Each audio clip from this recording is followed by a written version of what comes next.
Саламатсыздар, урматтуу кыргызстандык жердеш мекендештерим. Урматтуу мекендештер, менин бүгүнкү элге жана бийлик дөөлдөрүнө кайрылып чыккан себебим, мен Кыргыз Республикасынын 8-чакырылышына Жогорку Кеңешке 30-округ Нарын округунан талапкер болчумун. Азыр да талапкермин.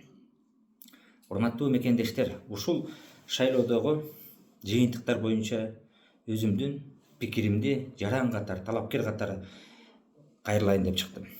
Урматтуу президентибиз Садыр Нуркожоевичке, урматтуу улуттук коопсуздук кызматынын жетекчиси Камчыбек Кыдыршаевичке, урматтуу Центр избиркомдун төрагасы Тынчтыкбек Шайназаровго, урматтуу Ички иштер министри Уланбек Ниязбек мырзага, урматтуу бийлик өкүлдөрү, сиздер ушул Жогорку Кеңештин шайлоосун таза, адилеттүү өткөрөбүз дедиңиздер. Туура. Тилекке каршы кээ бир жерлерде, округдарда бизнесмендер, байлар элди сатып алган боюнча коомчулук жакшы билет. Ошондой эле биздин мен катышкан 30-округдан дагы сатып алуу фактылар, далилдерин мен алдым. Кечирээк алдым, туура. Ошол далилдерди Борбордук шайлоо комиссиясына арыз менен кайрылып 5-декабрь күнү арызымды бердим.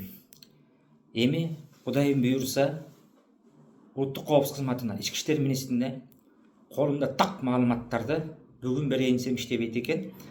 1-күнү кайрылам. Урматтуу президент Садыр Нуркожоевич, урматтуу улуттук коопсуздук кызматынын төрагасы, урматтуу Борбордук шайлоо комиссиясынын төрагасы, сиздерден суранычы. Ушуну мыйзам чегинде карап, адилеттүү чечим чыгарып беришиңиздерди сиздерден суранам. Анткени карапайым эл да ушул жыйынтыкты күтүп турат. Себеби сиздердин айткан сөзүңүздөрдө, мына президент мырза Конституциянын гаранты айткан сөзүңүздөрдө байлар уккусу да келбей, мыйзамды одоно бузуу менен, сатып алуу жолдору менен барган бизде так маалыматтар бар. Өзгөчө 30-округ боюнча мен сиздерге кайрылып кетмекчимин. Ошол боюнча арыз да таштадым. Ошону карап берип коюшуңуздарды өтүнөм. Терең урматым менен Чыңгыз Капаров. Саламатта болуңуздар.